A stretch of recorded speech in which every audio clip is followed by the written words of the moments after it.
All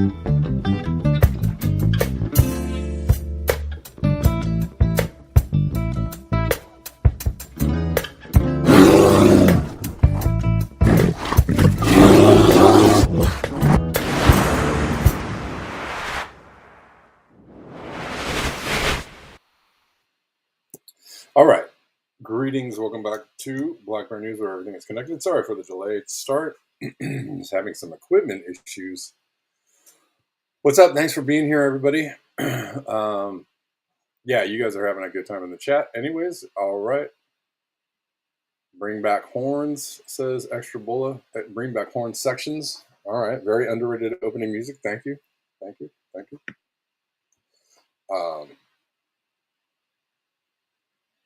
We're getting our Rockford Files on. Somebody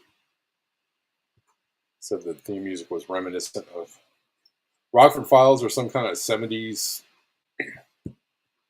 cop show. Gumshoes, as they used to be called.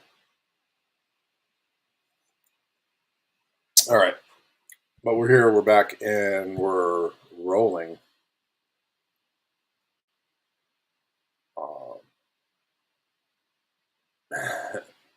Okay. And we're here. We're live on Rockfin, YouTube, Rumble, and on X.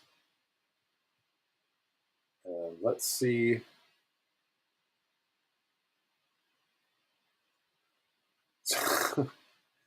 That's good. That's good. All right, we're going to start with a little comedy. It's Friday. Or some more comedic posts. I don't know, they're not supposed to be. Well, I think the first one is supposed to be comedic. This is what Denver sent me yesterday. And it's titled, "What do you call it when two pedophiles ride a motorcycle?" It's just it's just weird. It's less comedic, if not just weird. Just some weird AI Epstein Diddy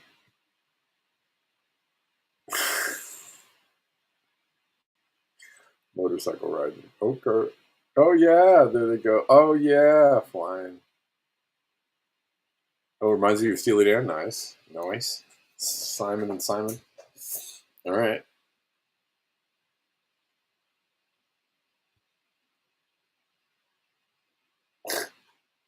Okay, so it's just some silliness. And then here is a little bit of Trump doing some stand-up or sit-down stand-up in the White House. This is good for a chuckle.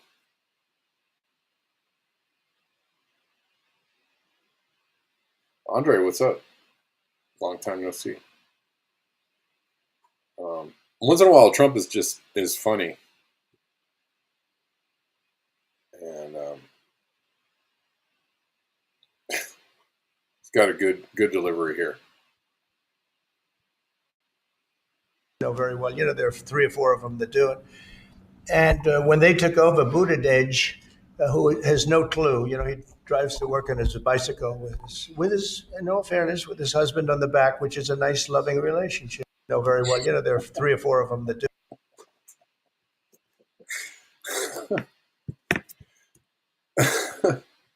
I don't know. Anyways, it's good for a chuckle.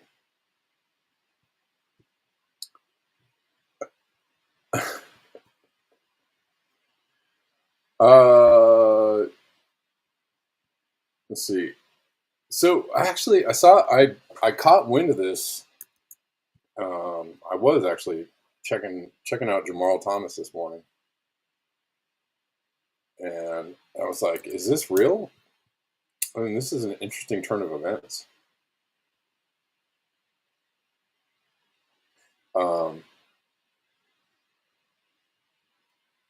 So Trump is shunning Netanyahu in regional plans.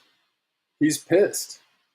One of the reasons he's pissed is because Israel was urging Mike Waltz to attack Iran.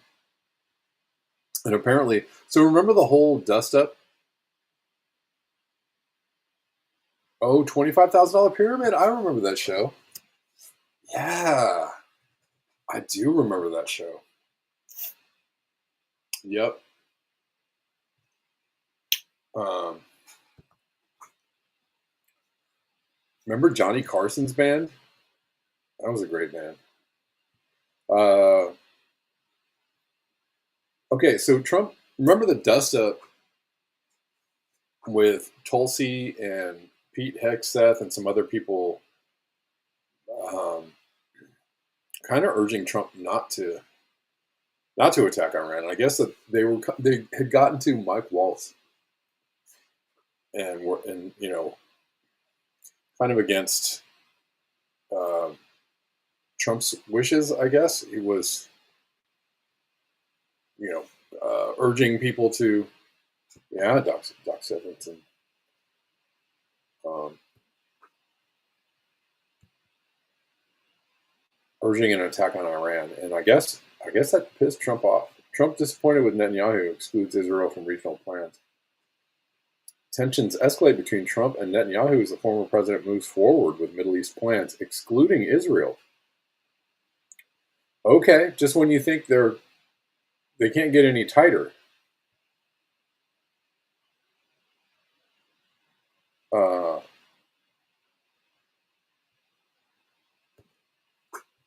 I guess apparently they're not that tight. Or apparently there's a break. Apparently there's a point at which there's not cooperation.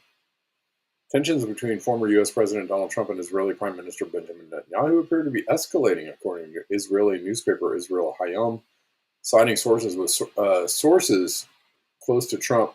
The report revealed that Trump is disappointed with Netanyahu. Relations between Prime Minister Netanyahu and the U.S. President have reached a low point, with mutual disappointment on both sides, while previous reports highlighted Netanyahu's discontent with Trump. Sources now say the feeling is mutual.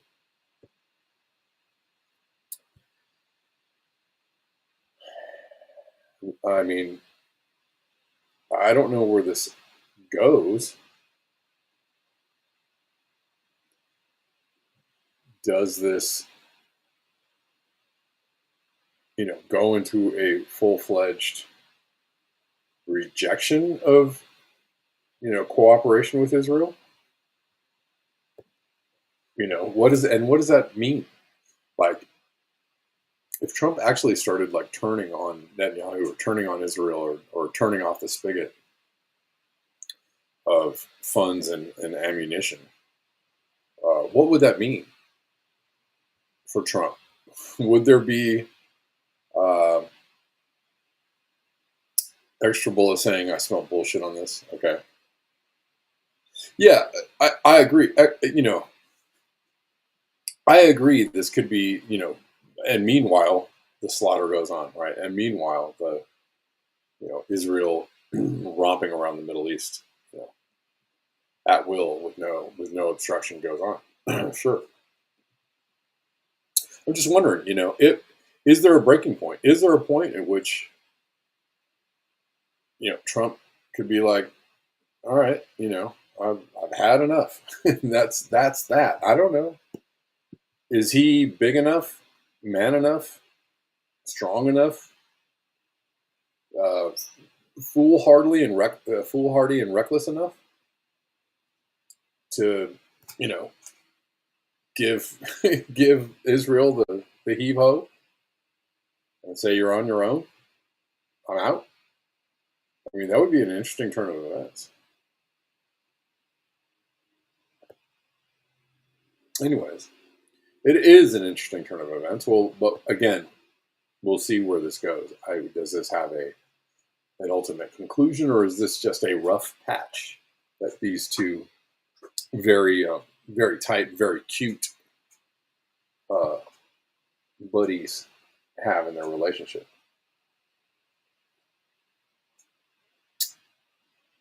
Is Trump going to be pushing in Netanyahu's stool anytime soon? Okay, sorry.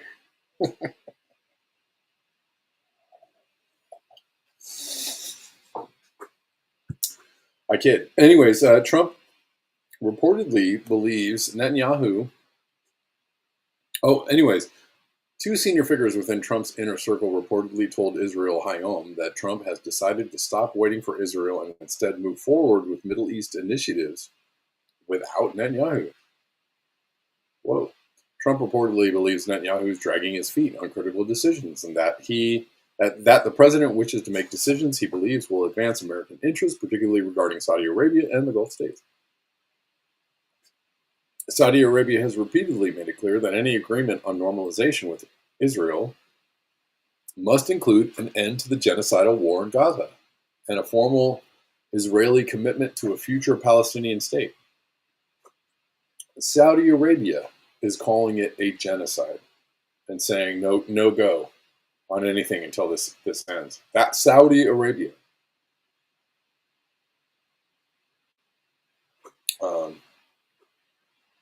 Yeah, are we going to start arresting people? Is Israel arresting people in Saudi Arabia for rampant anti-Semitism? I wonder.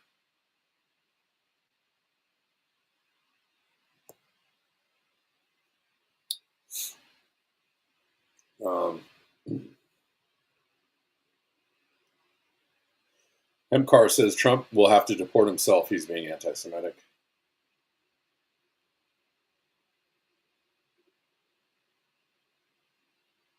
Teresa says, believe that and they'll tell you another one.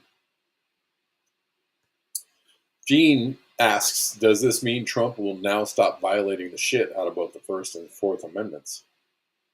Not to mention the treason clause for Israel. Yeah. Huh. It's good to have doubts. Those doubts are well-founded. Let's read on just a little more. According to the Rift, Trump is said to be furious over what he perceives as an Israeli attempt to pressure his former national security advisor, Mike Waltz, into supporting military action against Iran. Although Netanyahu has downplayed these reports, claiming only a single conversation with Waltz, Trump remained unconvinced. According to Israel Hayom, the breakdown in relations may explain why Israel was excluded from recent U.S. moves in the region, including the ceasefire announcement with Ansarallah in Yemen. Even after Trump made a ceasefire public, Israeli representatives handling relations with the U.S. were unable to obtain information from White House officials about developments for a full 24 hours. Well, I mean, that's something. That's kind of significant. Trump went and called a ceasefire with Yemen, regardless of what Israel wanted to do. That is an interesting wrinkle. Like, seriously, cover or no cover, bullshit or no bullshit. It's an interesting wrinkle. On Wednesday evening, Trump has also excluded Israel from his upcoming regional tour. No visit to the country currently on the schedule. On Wednesday evening, Trump also said there's lots of talk going on about Gaza right now, so you'll be knowing probably in the next 24 hours. Comments were made to reporters in the Oval Office and apparently confirmed a previous note by the State Department stating there would be an announcement related to the resumption of aid into Gaza. At least 57 Palestinians in Gaza have died from starvation as Israel's ongoing blockade, now entering its third month, continues to cut off food, water, and essential aid while bombardment persists across the enclave. Gaza has been under a complete Israeli blockade since March 2nd. Meanwhile, hundreds of trucks loaded with vital supplies remain stuck at the border with Egypt. All of this is a massive, massive war crime. Trucks have been stuck at the border with Egypt, with a queue stretching as far south as the city of Arish, about 28 miles from the Rafah crossing. Moreover, their aid blockade has also severely undermined healthcare in Gaza. Not to mention the bombing of every single hospital in sight. So there's that much.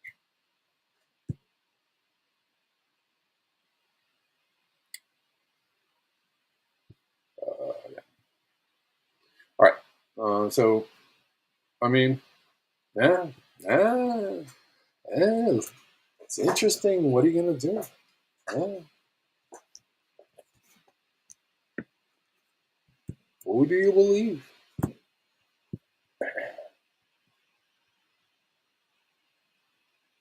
Bella was talking about this in the chats, and I meant to cover this story the other day, but Newark, New Jersey airport has seen a lot of staffing cuts and is having problems. I guess there was a huge shutdown the other day, with the flights being diverted out of Newark, out of landing at Newark, and people stuck in the airport for days because there is a staffing shortage, and the problems with flying continue. The experience that people are having with flying is getting worse by the day, and some people think that that is intentional. I don't know. Sure looks like there is an erosion of the quality of travel around flying, not just with the mechanical problems with the planes, but just how everything runs in general. Anyways, what we know about the massive staffing shortage that has caused 7 days of major delays at Newark Airport. It's from a couple days ago. For years, the shortage of certified air traffic controllers in the U.S. has led to flight disruptions and headaches for travelers across the country. Most recently, a busy Newark Liberty International Airport in New Jersey, where staffing issues have led to major delays for an unparalleled 7th day in a row. The Federal Aviation Administration on Sunday implemented a ground delay program, and flights were delayed an average of almost 4 hours Sunday evening, according to an advisory from the FAA. Multiple accumulating factors seem to have caused the massive delays, including the nationwide air traffic controller shortage. A walk-off by Newark air traffic controllers last week, according to United Airlines CEO Scott Kirby, the closure of a runway for rehabilitation work and technology failures caused by outdated equipment, according to Secretary of Transportation Sean Duffy. The control facility responsible for traffic at Newark has been chronically understaffed for years. And that is certainly causing people to, the people's faith in the safety and, of the flights to erode.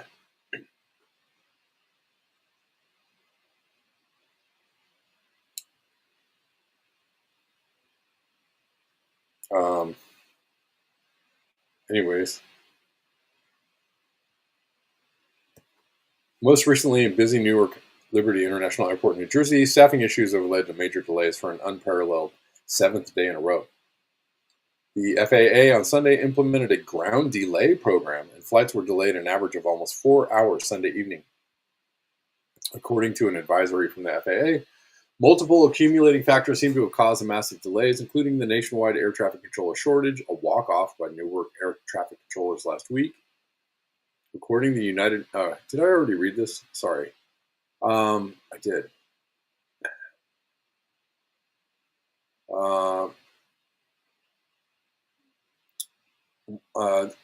So yes, the facility has been understaffed for years. Sorry if I read that twice. My bad, guys. Since last Monday, the FAA has cited staffing as the cause of delays, but has not commented officially on the nature of the staffing problems at Newark Airport.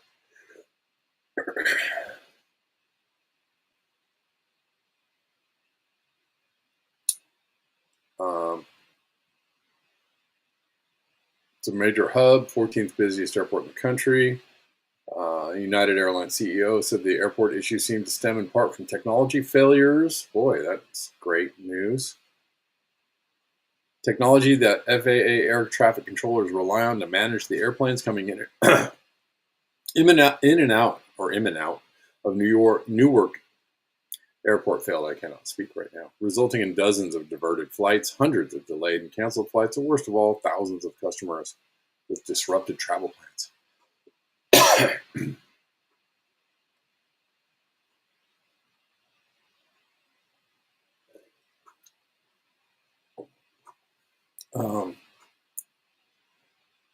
Transportation Secretary Duffy tied the technology failures to an outdated technology system used by air traffic control facility at Fridays. Why is it outdated?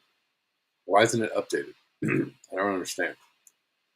This is a billion-dollar industry, and nobody can update the air traffic control technology. That sounds hinky to me.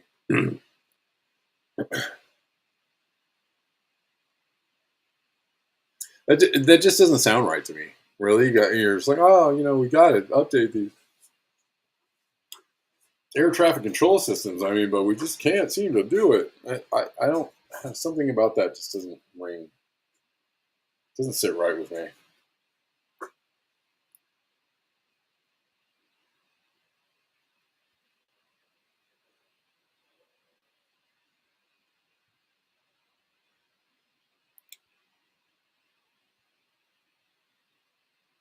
The system used to manage air traffic at Newark is incredibly old, Duffy said. Bullshit. We use floppy disks. We use copper wires, he said. The system that we're using is not effective to control the traffic that we have there. But why?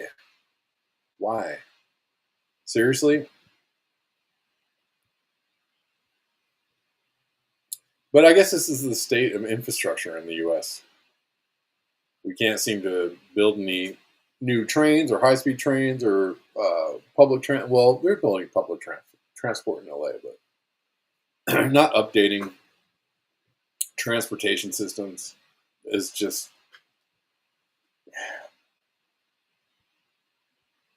irresponsible, right?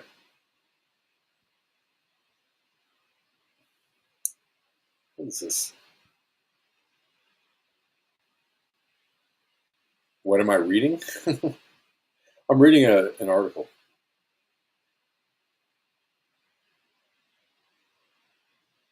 Or are you talking to Bella? Bella, what are you reciting?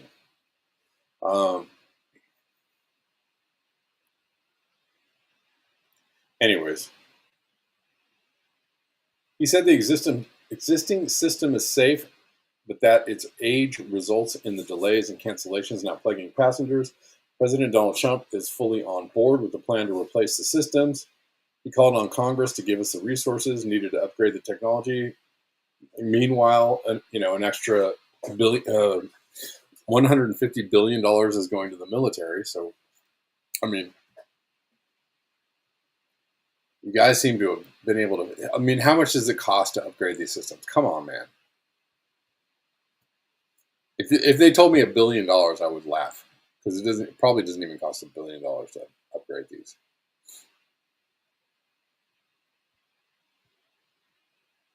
Anyways, they've had years-long staffing shortages. So this is apparently the U.S. needs more than 3,000 new air traffic controllers to reach adequate staffing. Well, if anybody is looking for a job security or a career path, you too could be an air traffic controller.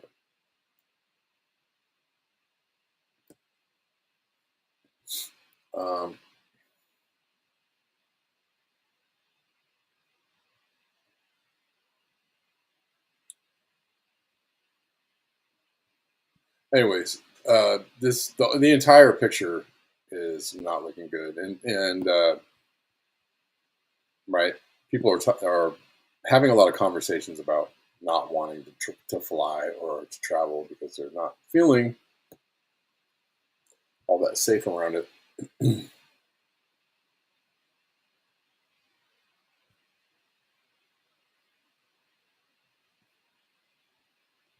There's a new pope. There's a new pope, Pope Leo, and meet the new pope, same as the old pope.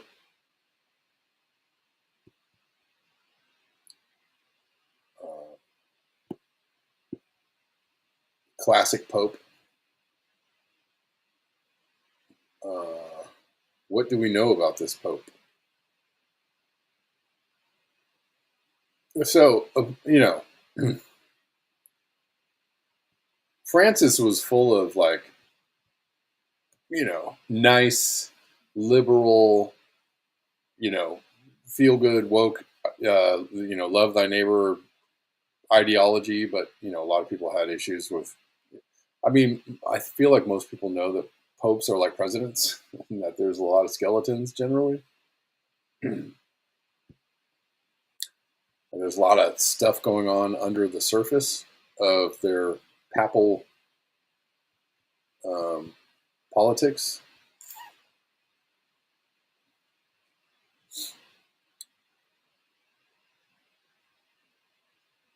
Who knows? But here's a couple of interesting takes on the Pope, the new Pope. Well, first of all, there's accusations that he helped cover up child abuse, which, surprise, surprise, surprise.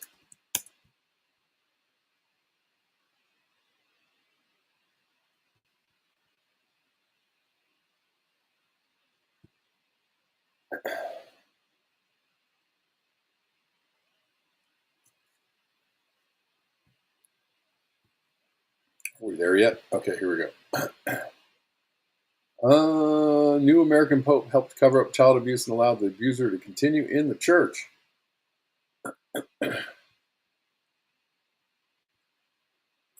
His 2 years at the head of the Augustinian province of Our Lady of Good Counsel were the subject 20 years later of fierce criticism from the American press. The issue was his attitude in a case of sexual abuse of minors involving a member of his congregation. In September 2000, in his capacity as provincial, Father Prevost had given his approval to Father James Ray, a religious convicted. He was convicted of sexual abuse of minors and sentenced to 9 years imprisonment. And he approved him to stay at the Augustinian Priory near an elementary school for 2 years. The cleric continued to celebrate weddings and baptisms while also working in the hospital as a hospital chaplain. It wasn't until 2002, with the tightening of rules established by the American Episcopate, that this priest was removed from that residence before being laicized in 2012 following the discovery of new cases implicating him. As prefect of the dicastery for bishops, Cardinal Prevost is responsible for applying the rules of Pope Francis's motu proprio.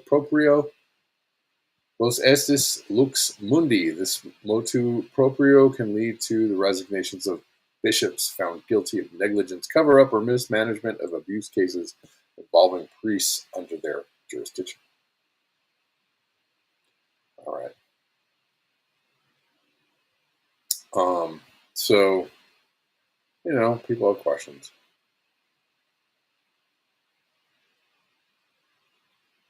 All right, Denver. Well, yeah, good luck to you. Awful good of you to help your buddy out. Hope everything works out.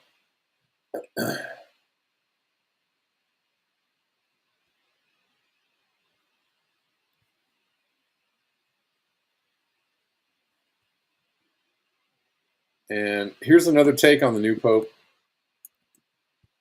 which involves prophecy. So believe it or don't, I don't know. This is an interesting, that's not it, factoid. So a few things these people are pointing out. I'm not a religious person. I'm not endorsing some kind of biblical prophecy, but this is what he is talking about. There's also a book.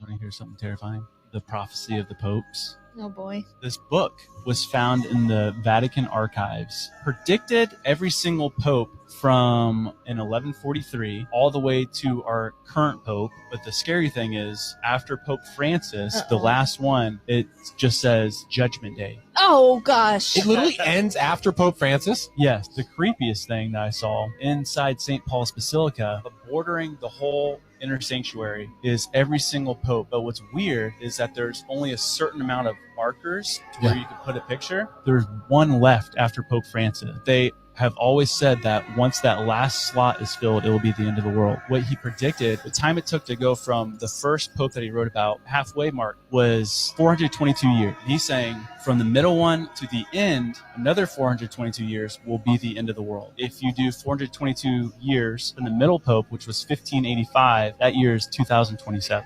Dang! It's even weirder. Pope John the 23rd, and he said that the end of the world would happen 2,000 years plus Christ's life. So that adds up to 2027 as well. Whoa, dude. Believe it or don't. Just another another brick in the wall of just, coming collapse or dystopia. Who knows? Looks like the whole Maha deal was just a clever cover for bringing in total AI governance into healthcare and FDA oversight. Let's look at this real quick. We talked a lot about this yesterday, about the fake, the sham of transparency around what they're pushing, especially in regards to mRNA technology and vaccines. It looks like the whole Maha deal was just a clever cover for bringing in total AI governance into healthcare and FDA oversight. You thought that Maha would be the end of mRNA COVID jabs and a return to truly healthier America? Think again. Think again.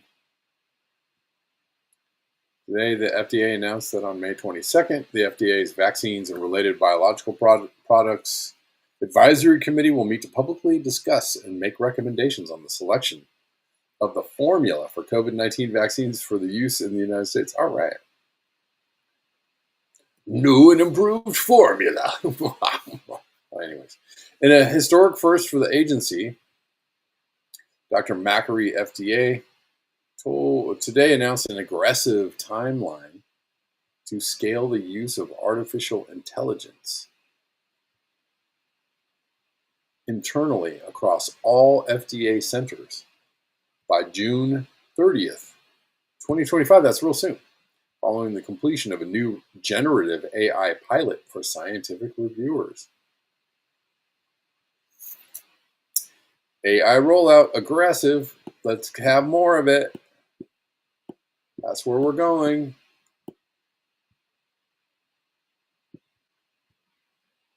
AI bot healthcare and health oversight. That's where we're going. Oh my. What's that agrifish? That was, I don't know who that was. Dr. Frankenstein. Let's see.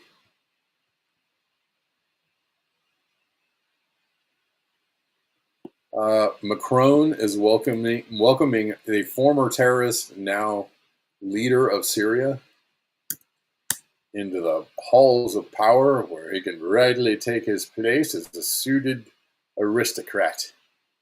Be suited.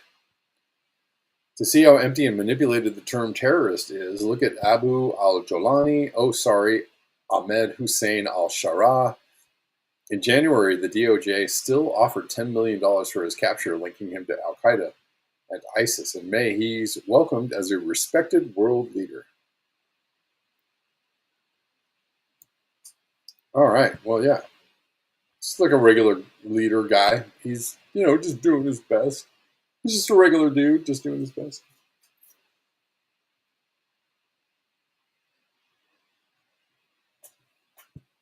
I mean, remember that Osama bin Laden was a former CIA agent, and he and his family graced the halls of the White House, and totally all up in there as the best buddy. And then one day he was just a terrorist, bad guy. So the tables can turn, You can go from friend to foe, or foe to friend. Ask Saddam Hussein. Several other people I can think of. Let's see. WikiLeaks.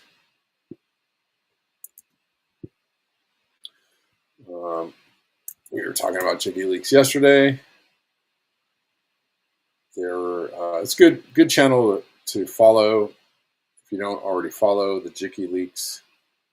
They do a lot of vaccine exposure, COVID minded content. Anyways, if the COVID mRNA vaccines have been classified as gene therapies, specifically gene therapy medicinal products or GTMPs, regulators like the EMA and FDA would have required a much broader set of preclinical studies. Right. Well,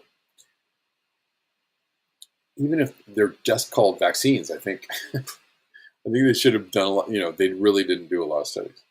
6 months is not nearly the time. I think the general time frame is like 10 years. So 6 months, not adequate.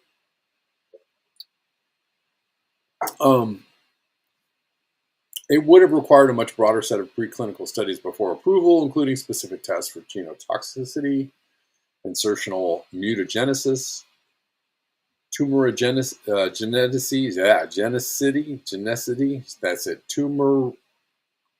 Tumorigenicity. That's a lot. Embryo fetal toxicity, long-term expression, biodistribution, and germline transmission risk. These studies typically involve both in vitro and in vivo assays, such as integration site analysis and long-term animal carcinogenicity studies, long-term safety monitoring over several years, rather than the shorter timelines and narrow requirements applied to traditional vaccines. And why those shorter timelines and narrow requirements are in play, nobody knows.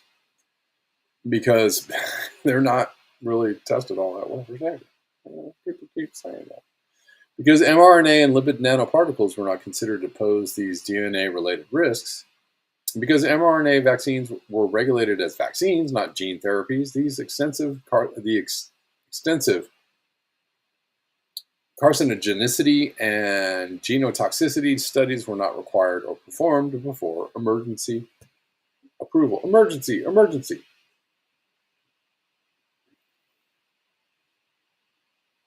Yeah. And WikiLeaks just pointing out, and that is why people died.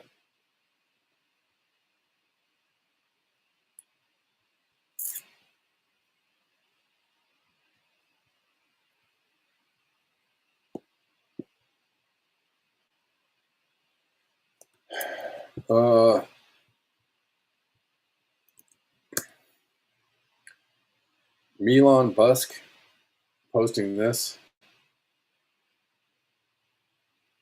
Most people don't realize how much solar power China has installed, enough to power half of America and China's 888 gigawatts of installed solar.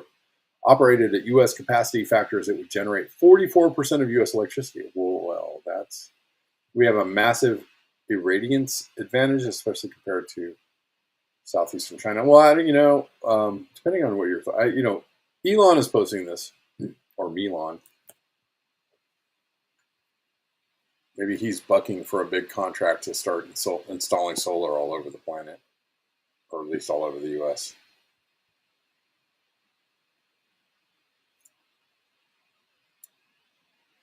But we know that solar's cool.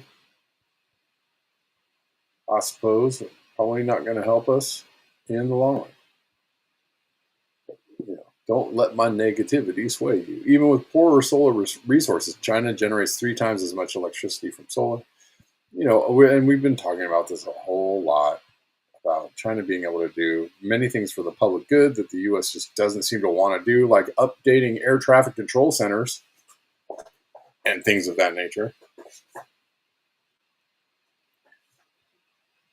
Gene says maybe they're modifying our blood so we'll be vampire proof. They're doing us a favor, guys. I'm sure they are. It's just for the public good. They're just here to help. Here's, we talked about the NSO group, the launchers of Pegasus programs that infiltrate people's phones and computers. Is this an Israeli firm? But look at this. An American jury has ordered Israeli cyber intelligence firm NSO Group to pay $167 million in punitive damages after it was found to have used WhatsApp to install its Pegasus spyware on 1,400 devices. Yeah, might make you be a little bit cautious around WhatsApp. But then, we've been seeing a lot of problems with Signal or versions of Signal that have been hacked and infiltrated. I wonder who hacked them. Any guesses?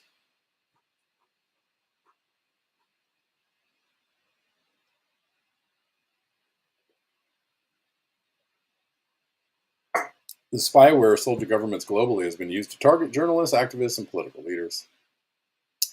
During the trial, Meta, which controls WhatsApp, stated that NSO was forced to admit it spends tens of millions of dollars annually to develop malware installation methods, including through instant messaging, browsers, operating systems, and that its spyware remains capable of compromising iOS and Android devices to this day.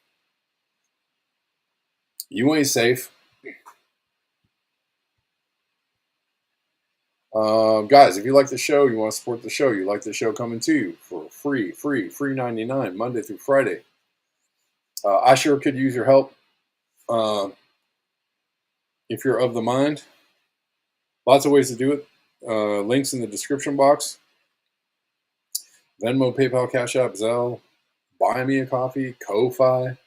Sorry, can't really see me there very well, but I know I'm kind of in the dark, backlit, and whatnot.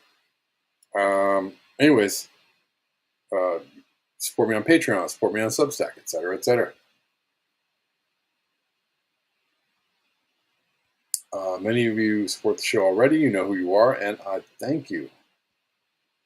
And I'll thank people at the end of the show, which is really fast approaching.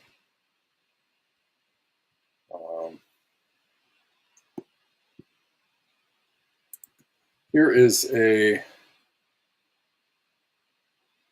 former CDC director talking about white people not wanting to. White people need to be taking the vaccines, yo. What's wrong with these white people? We're gonna have to get rid of them. This is an interesting statement. Carol Baker,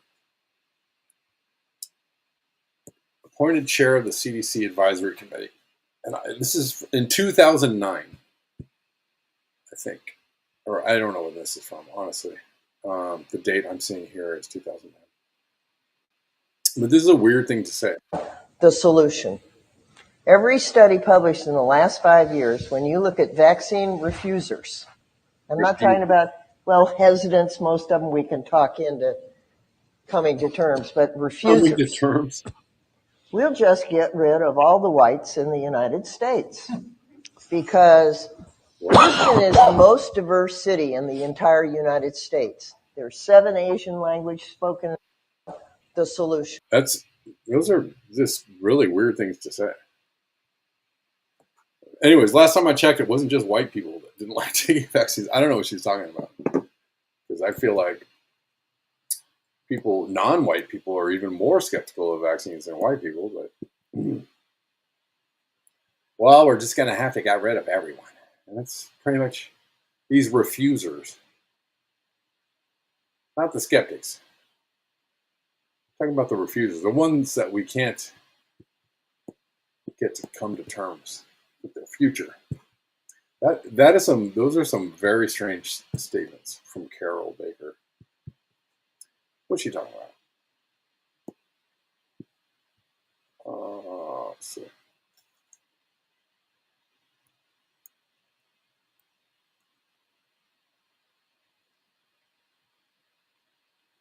And here, I don't know. I think we're about at the end here of the show. I'm looking at this link that Denver sent me. Researchers build next-generation swarm robots using simple linked particles. More dystopian future fodder.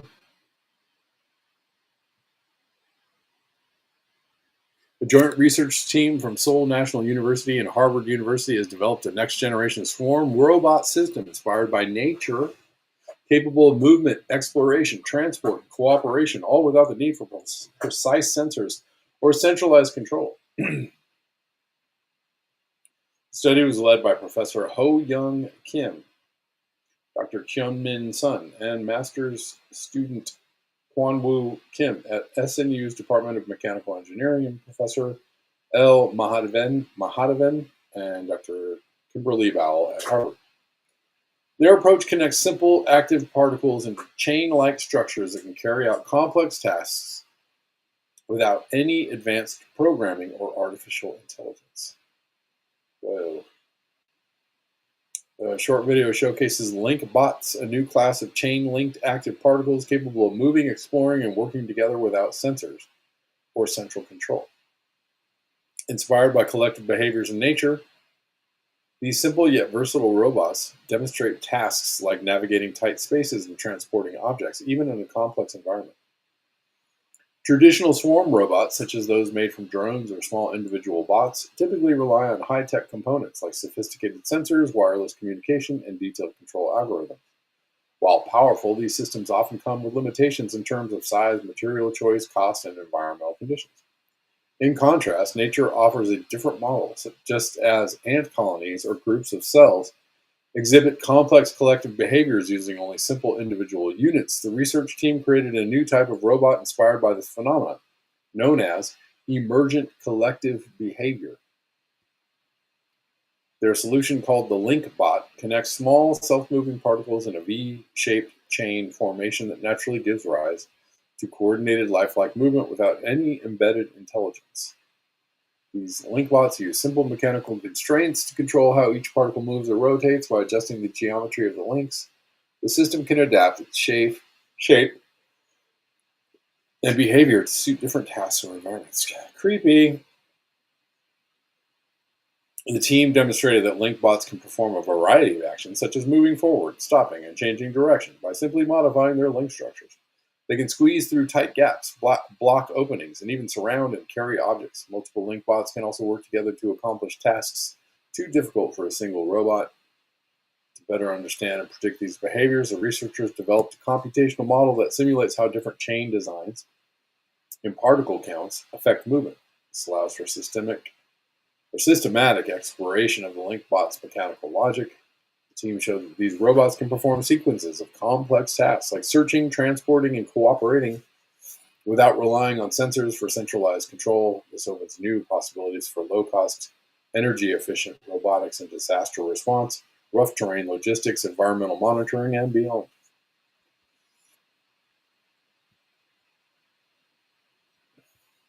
Emergent function dynamics of LinkBots. Is that it? No.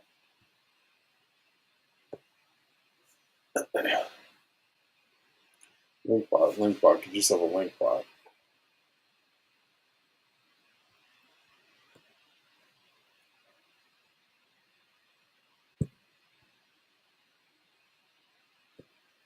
Oh, yeah.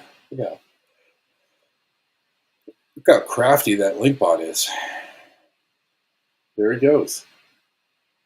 Cute little LinkBot. Oh, yeah. Just doing LinkBot stuff. Look at him go.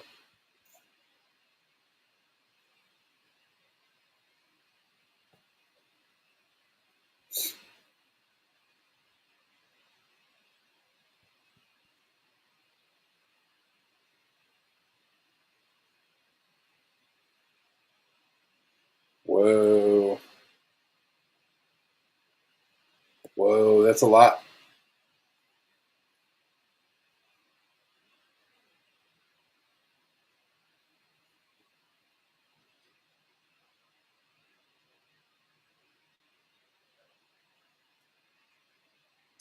Imagine if they can put these things in your bloodstream. They probably can.